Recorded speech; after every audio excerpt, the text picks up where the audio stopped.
শুধু সূরা ফাতিহাটা শোনান, কয়জন পারবে? শুদ্ধ করে সূরা ফাতিহা শোনাইতে কয়জন পারবে? পারবে? অনেকেই পারবে না, কথা বলেন ঠিক কিনা? সূরা ফাতিহাটা শুদ্ধ করে পড়তে পারবে না, 5 ওয়াক্ত নামাজ পড়ে কিন্তু সূরা ফাতিহা পারে না, এরকম কপাল পোড়া মুসলমান আপনাদের এলাকায় নাই, আমাদের এলাকায় আছে। কথা বলেন ঠিক কিনা? রাগ করতেছেন আপনারা? ভাই রাগ করতেছেন? আজ থেকে 35 বছর একটা আগের কাহিনী শোনাই, বলবো? আপনাদের আগ্রহ আছে? মাশাআল্লাহ। আজ থেকে 35 বছর আগে ঢাকার মিরপুরের 6 নম্বরে বিদেশি সংস্থার একটা মসজিদ হয়েছিল।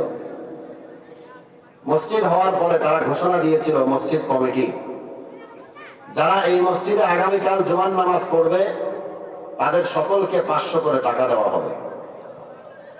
কত টাকা? 500 টাকা পাইলে মুসলমান কি বাসায় বসে থাকে? কথা কন, বসে থাকে?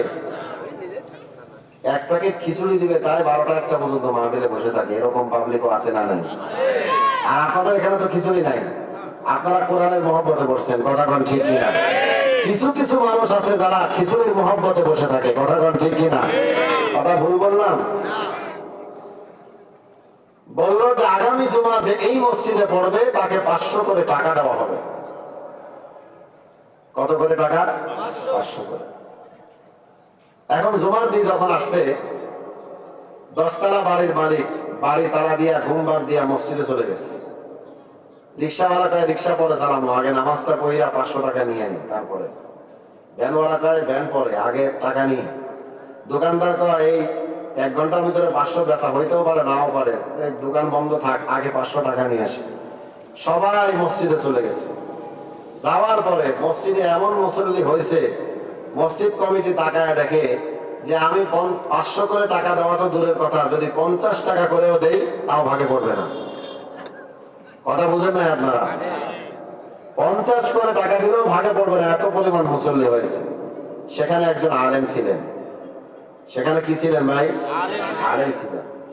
দেখেন আলেমদের বুদ্ধি কেমন। আপনারা যে বলেন যে আলেমদের কোনো বুদ্ধি নাই, মাদ্রাসায় পড়ে কি হবে, মাদ্রাসায় পড়ে কি খাবে?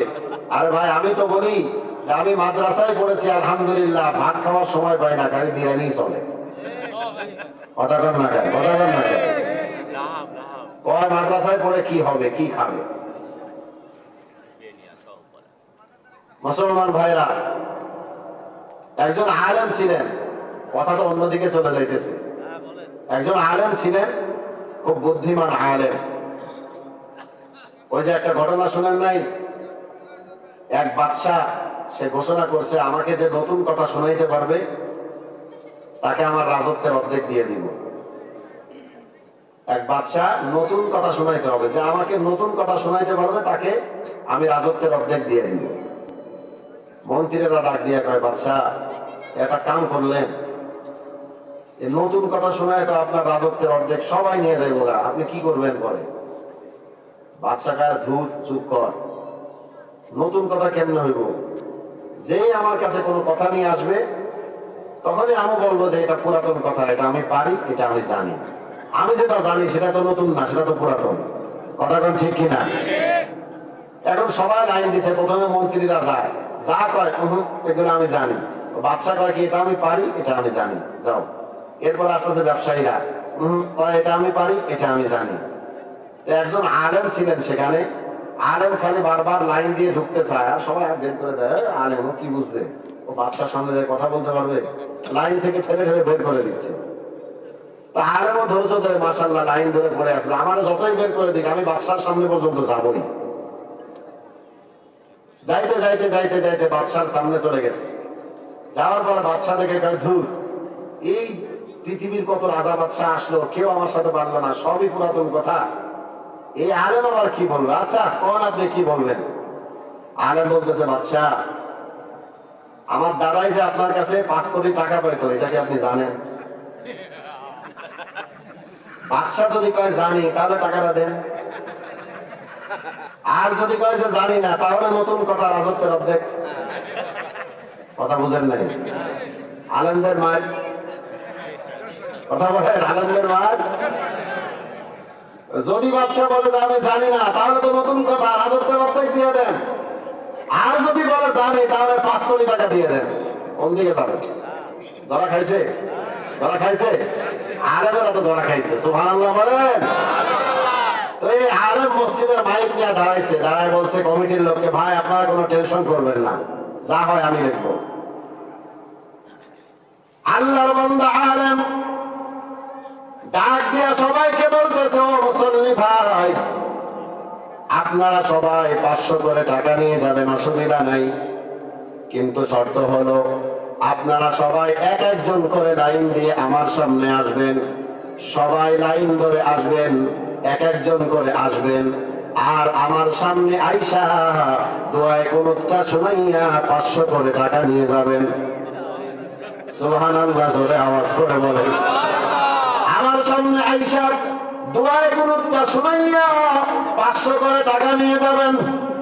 এবার যেই মাত্র বলছে দোয়ায় কুনুত শুনাইয়া 500 করে টাকা নিয়ে যাবেন, রিকশাওয়ালা বলে, ভাই দোয়ায় কুনুত আবার কোন জানোয়ারের নাম? এটা তো কোনোদিন শুনি নাই। ভ্যানওয়ালা বলে, দোয়ায় কুনুত কি দিয়ে খাওয়া লাগে তা তো কোনোদিন জানি না। 10 টাকা বাড়ির মালিক বলে, দোয়ায় কুনুত নামাজ পড়ি ঠিক আছে, কিন্তু দোয়ায় কুনুত যে পড়া লাগে এটা তো আমরা জানতাম না। এই বলতে বলতে লাইন থেকে আস্তে আস্তে মানুষগুলা সব বের হয়ে যায়। ওখানে আশরাফুল উলুম কওমি মাদ্রাসার ছাত্ররা ছিল। ছাত্ররা এক একজন 4 বছর, 5 বছর, 6 বছর বয়স। এই শাহপুর মাদ্রাসার ছাত্ররা সেখানে ছিল। বলেন তো ছাত্ররা খুশি না বেজার? বলেন খুশি না বেজার? ছাত্ররা বলে, আমাদের কাম হয়েছে। এক একজন দোয়ায় কুনুত শুনাইয়া 500 করে টাকা ছাত্ররা নিয়ে চলে গেছে।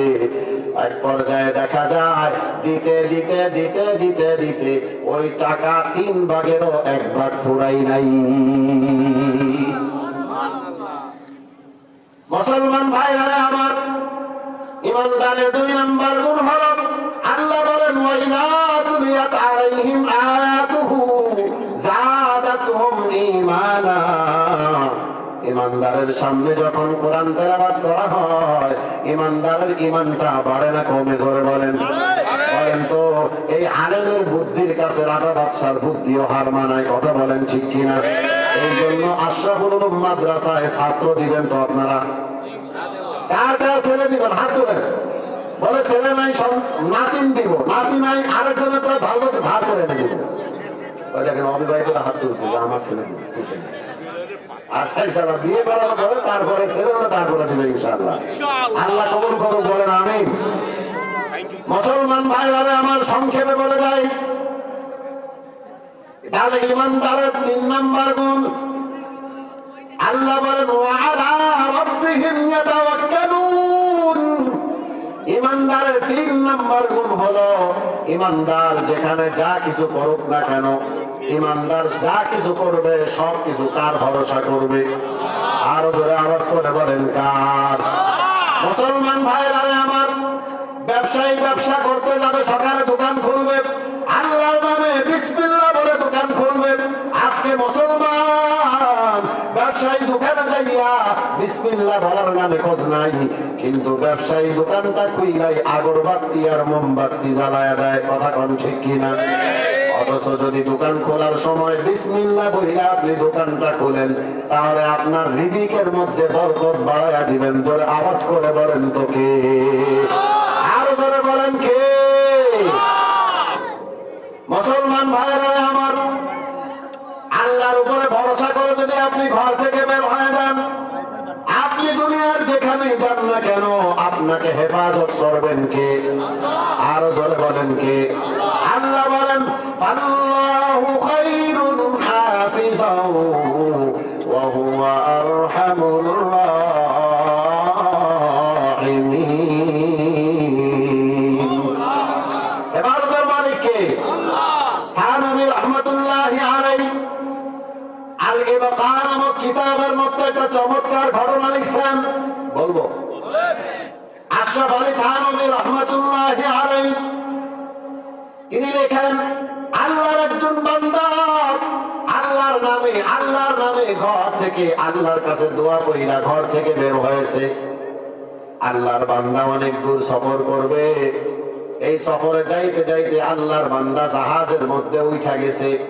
গভীর রাত, আল্লাহর বান্দা সাঁতার জানে না। হঠাৎ গভীর রাত্রিতে জাহাজটা ওই সমুদ্রের মধ্যে ডুবে গেছে। সমুদ্রের মধ্যে যখন জাহাজ ডুবে যায়, আল্লাহর বান্দা আল্লাহকে ডাক দিয়া বলে, আল্লাহ, আমি তো ঘর থেকে যখন বের হইলাম তোমার নামে তো আমি ঘর থেকে বের হইলাম। আল্লাহ, আজকে আমি বিপদে আছি, সাঁতার জানি না। আল্লাহ, এই মুহূর্তে আমাকে কেউ বাঁচাইতে পারবে না শুধু তুমি ছাড়া। আল্লাহ, মেহেরবানি করে আমাকে বাঁচাইয়া দাও। জোরে বলেন আল্লাহু আকবার। আল্লাহ রাব্বুল আলামিন জিবরাইলকে ডাক দিয়া বলে, ও জিবরাইল, যা যা যা, আমার বান্দাকে হেফাজত কর। জিবরাইল আইসা সমুদ্রের মাছকে ডাক দিয়া বলে, ও মাছ, আল্লাহর বান্দা বিপদে পড়েছে। আল্লাহর বান্দাকে সমুদ্র থেকে বাঁচানোর জন্য আল্লাহ তাআলা তোকে অর্ডার করেছে, তুই আল্লাহর বান্দাকে গভীর সমুদ্র থেকে বাঁচায়া দে। এবার হঠাৎ করে তাকায় দেখে আল্লাহর বান্দার সামনে দিয়ে একটা বিশাল একটা মাছ উঠে ভাইসা গেছে। জোরে আওয়াজ করে বলেন আল্লাহু আকবার। তাকায় দেখে বিশাল বড় একটা মাছ। আল্লাহর বান্দা বড় মাছ দেখে ভয় পাইছে। ভয় পাইয়া আল্লাহর বান্দা ডাক দিয়া বলে, আল্লাহ, এই গভীর সমুদ্রের মধ্যে বুঝি তুমি আমাকে মাছের খাবার বানাইবা? আল্লাহ, আমি তো মাছ দেখা ভয় পাই। এবার মাছ আল্লাহর হুকুমে মাছের জবানটা আল্লাহ তাআলা খুলে দিয়েছেন। জোরে বলি আল্লাহু আকবার। কুদরতি ভাবে মাছের জবান খুলে যায়। এবার মাছ ডাক দিয়া বলে, আল্লাহর বান্দা, তুই চিন্তা করবি না, তোর কোনো টেনশন নাই, তোর কোনো চিন্তা নাই। আল্লাহর পক্ষ থেকে আমাকে হুকুম করা হয়েছে, আমাকে অর্ডার করা হয়েছে, তোকে যেন আমি নিরাপত্তার ভিতরে সমুদ্রটা পার করে দেই। এবার মাছের ঘাড়ের উপরে আল্লাহর বান্দা উঠেছে। বিশাল বড় একটা মাছ নিরাপত্তার ভিতরে গভীর সমুদ্রটা তাকে পার করে দিয়েছে। জোরে বলি আল্লাহু আকবার।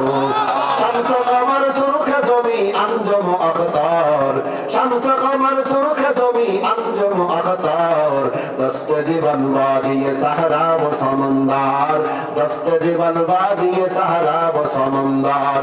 মোরা মুলুক তাম ধরু তৈর কবুতর, মোরা মুলুক তাম ধরু তৈর কবুতর, মোরা মুলুক তাম ধরু তৈর কবুতর।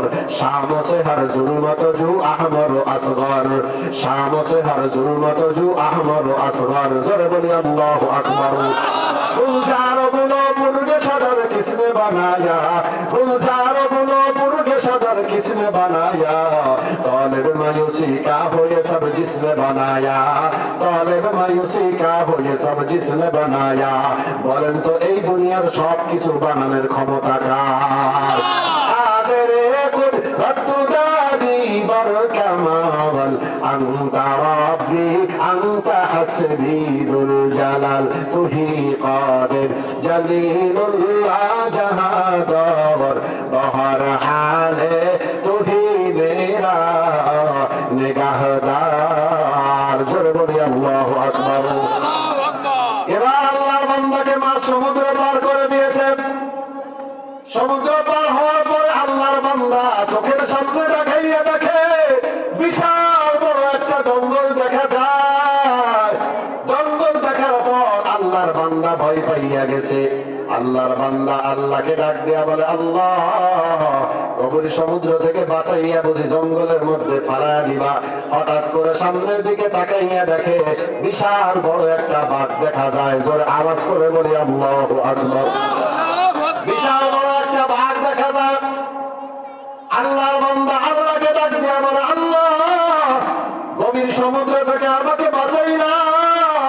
আজকে বুঝি গভীর সমুদ্র থেকে আমাকে বাঁচাইয়া আমাকে এই গভীর জঙ্গলের হরিণের বাঘের খাবার বানাইবা আল্লাহ।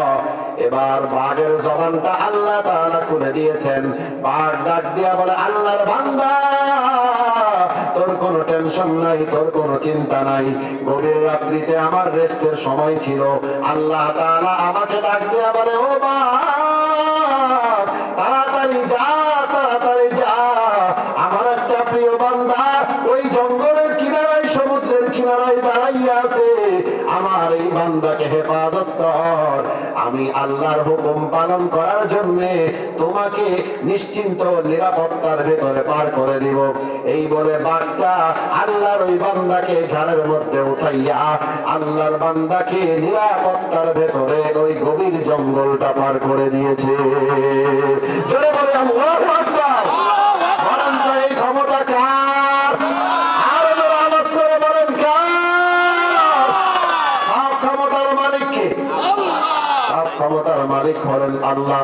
মুসলমান ভাইরা আমার, এই জন্য ইমানদারের 3 নম্বর গুণ, ইমানদার যখন কোন কাজ করবে ভরসা করবে কার উপরে? আল্লাহর।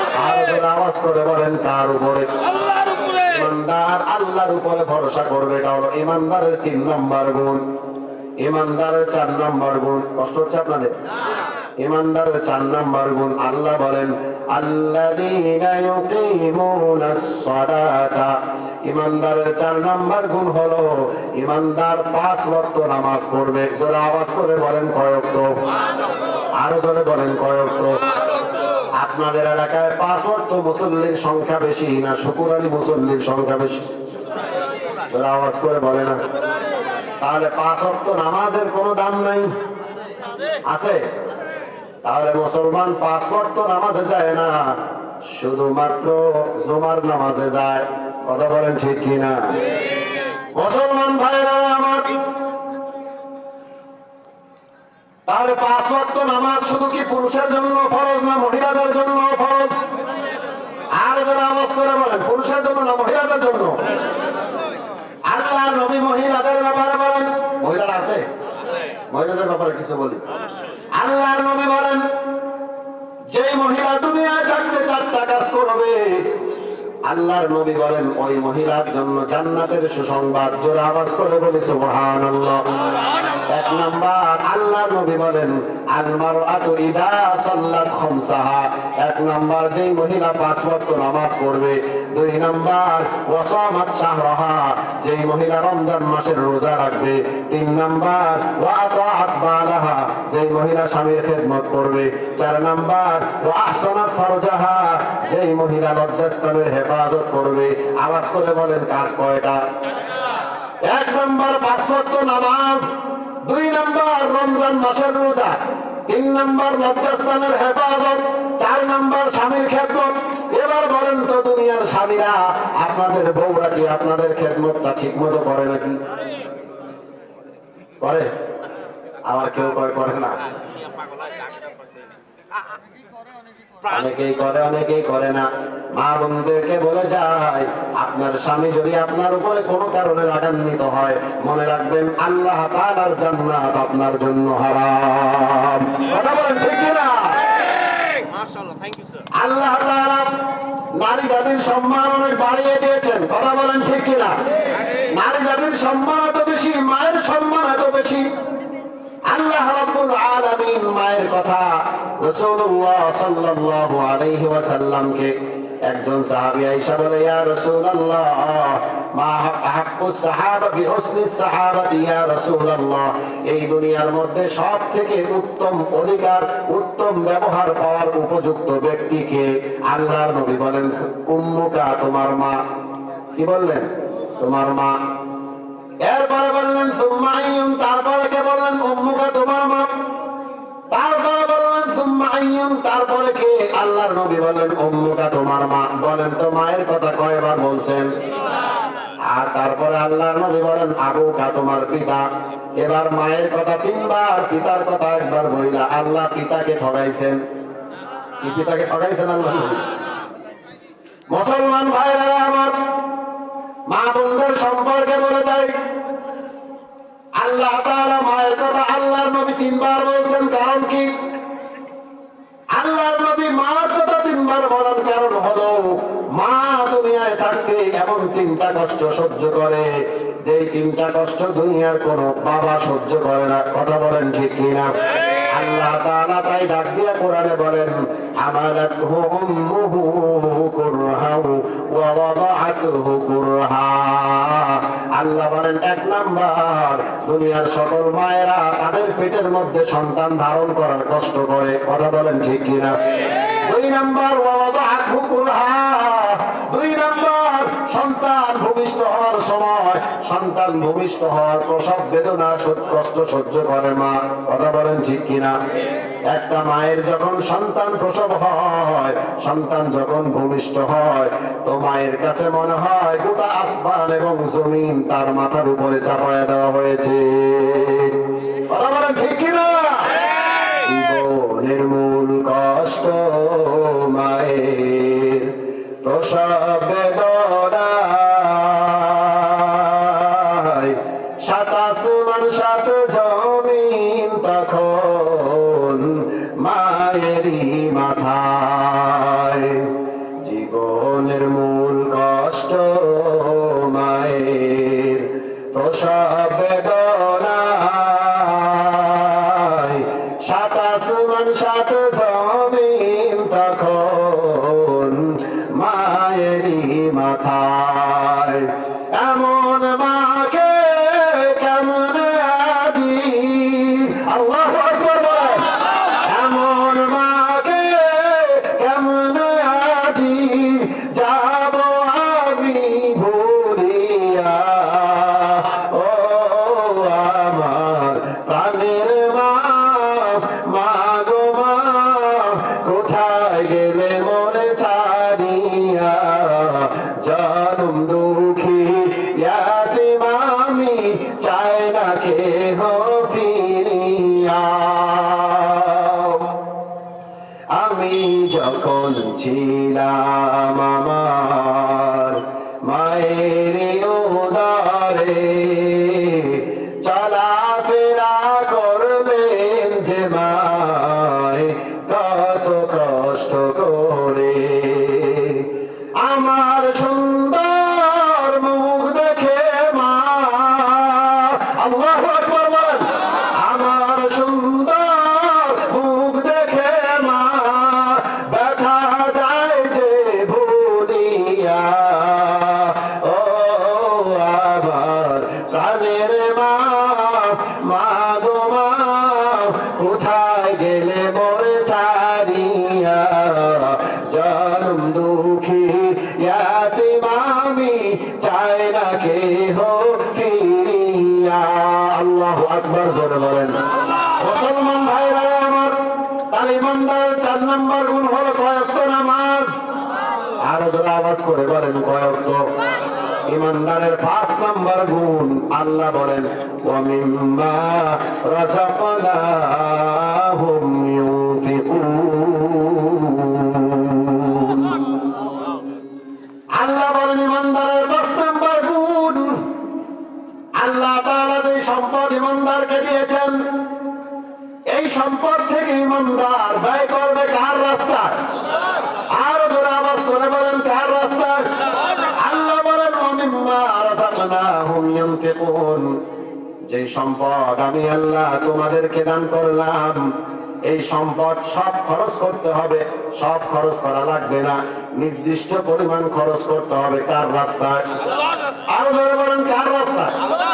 আপনার যদি 100 টাকা থাকে 10 টাকা দান করে দেন, 100 টাকা থাকলে 90 টাকা দান করার দরকার নাই, কারণ আল্লাহ বলেন লা ইউকাল্লিফুল্লাহু নাফসান ইল্লা বুসআহা।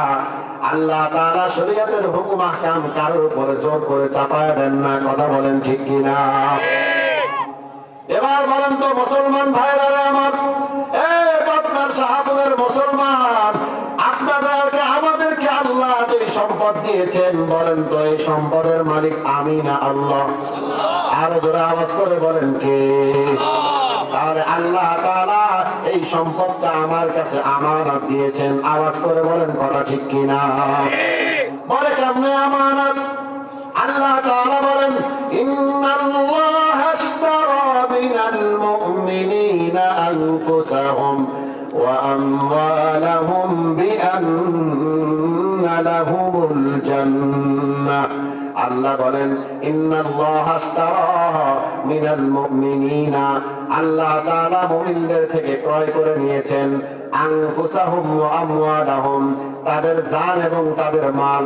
জোরে আওয়াজ করে বলেন কি কি? জান এবং মাল। জোরে বলেন জান এবং। আল্লাহ বলেন যারা ইমানদার, ইমানদারদের থেকে তাদের জান এবং মাল আমি আল্লাহ ক্রয় করে নিয়েছি। বিনিময়ে তাদেরকে কি দিলাম? বিআন্না লাহুমুল জান্নাহ। জোরে বলি সুবহানাল্লাহ। আল্লাহ বিনিময়ে আমাদেরকে কি দিয়েছেন বলেন? জান্নাত। মুসলমান ভাইরা আমার, তাহলে সম্পদ যদি থাকে